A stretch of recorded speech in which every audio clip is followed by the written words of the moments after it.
और सीधे आपको जबलपुर लिए चलते, जहां मुख्यमंत्री डॉक्टर मोहन लाइव आ रहे हैं आयोजित कार्यक्रम में सहभागिता निभाते हुए। क्या कुछ कह रहे हैं, एक बार आपको सुनाते हैं।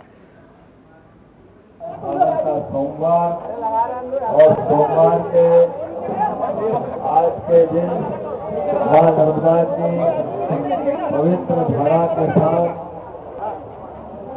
बाबा भोलेनाथ के जल अर्पण करने के लिए नर्मदा का जल लेकर के आज जिस प्रकार से कांवड़ यात्रियों का ये सैलाब एक तरह से समुद्र की लहरें के समान जहाँ पर निगाह जा रही है, वहाँ कांवड़िए अपनी भक्ति साधना संकल्प के बल पर मां नर्मदा का जल लेकर निकले।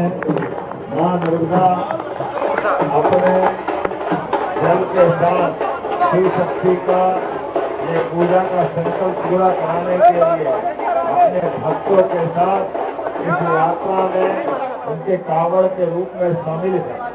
मैं अपनी ओर से संस्कार कांवड़ यात्रा, वाकई कांवड़ यात्रा तो बहुत निकली है, लेकिन इतनी बड़ी कांवड़ यात्रा है मैं भी पहली बार देख रहा हूँ। वाकई अद्भुत। हर हर महादेव। बाबा भोलेनाथ की साधना का ये पवित्र महीना सावन, और सावन के इस महीने में मां नर्मदा की नगरी संस्कार धानी जबलपुर से हमारे भोले बाबा को जल अर्पण करने के लिए निकलने वाली यात्रा में परम पूज्य दादा गुरु और उनके साथ हजारों लाखों की संख्या में ये कांवड़ यात्री हर वर्ष की तरह अपने संकल्प के साथ अपने भक्ति भावना के आधार पर साधना के मार्ग में चल रहे हैं।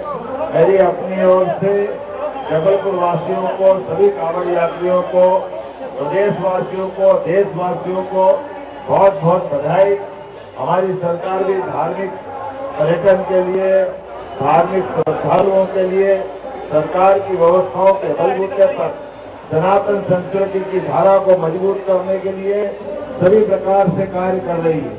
एक तरफ हम अपने कांवड़ यात्रियों के इस कांवड़ दल को अपने तरफ से भी सरकार के माध्यम से हर एक स्थान पर यथा योग्य सुविधाएं दिलाने का प्रयास कर रहे हैं।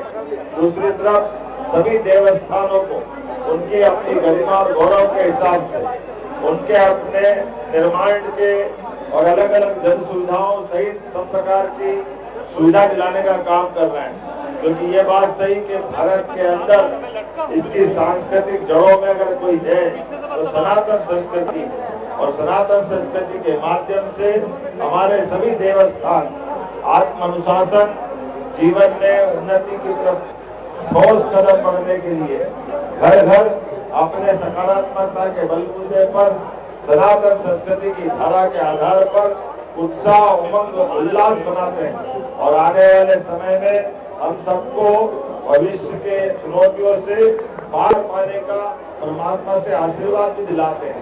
आज के इस अवसर पर ऐसे कई स्वनाम धन्य हस्तियां भी हमारे बीच है, जिनने अपने जीवन में सब कुछ त्यागने के बाद वो संत के मार्ग पे, आध्यात्मिक मार्ग के माध्यम से जीवन के उस रहस्य को भी उद्घाटित करते हैं कि केवल खाने पीने जीने के बजाय अपने जीवन में पवित्रता के मार्ग पे चलकर परमात्मा तक पहुंचा जा सकता है। मैं उम्मीद करूंगा कांवड़ यात्रियों के इस संकल्प के आधार पर जब दादा गुरु और ऐसी और आध्यात्मिक हस्तियां उनके साथ चलेगी तो सरकार के माध्यम से मैं स्वयं भी सरकार के मुखिया होने के नाते से उनका अभिनंदन करने आया हूँ, स्वागत करने आया हूँ।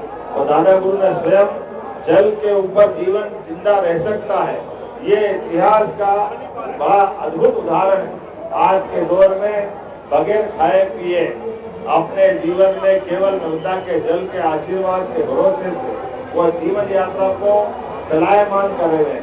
ऐसे साधु समाज के लिए भी, आध्यात्मिक विभूति के लिए भी हमारी सरकार के माध्यम से हम सब परमात्मा से कामना करें, वो अपने संकल्प के माध्यम से सबके जीवन में मंगल की कामना करें, उनका आशीर्वाद हम सबको मिलता रहे।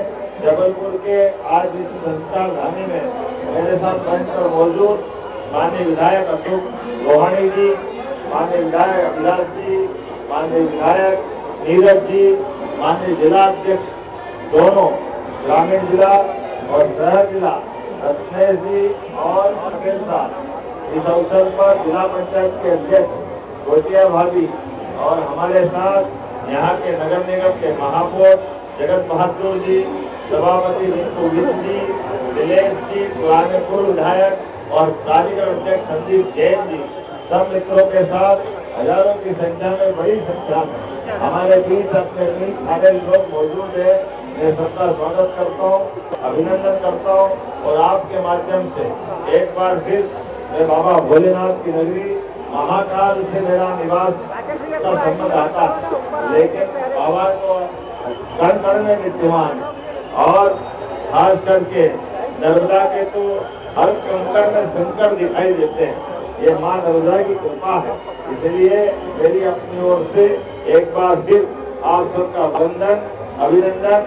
बोले महाकाल महाराज की जय, महारानी की जय, राजा गुरु की जय। बहुत बहुत धन्यवाद।